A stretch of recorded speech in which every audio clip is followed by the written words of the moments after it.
ஓடக்கர மண்ணெடுத்து உன் உருவம் செஞ்சு வச்சேன்.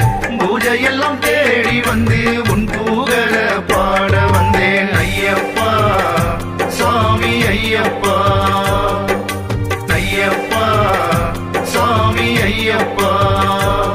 பூந்தோட்டத்திலே ஒரு மலர் எடுத்து உன் பாதத்திலே நான் பூஜை செய்தேன்.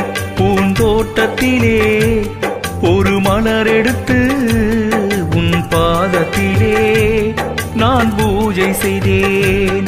நான் மலராக மாறக்கூடாதா என் ஐயப்பா, உன் பாதத்திலே தூவக்கூடாதா? நான் மலராக மாறக்கூடாதா என் ஐயப்பா, உன் பாதத்திலே தூவக்கூடாதா?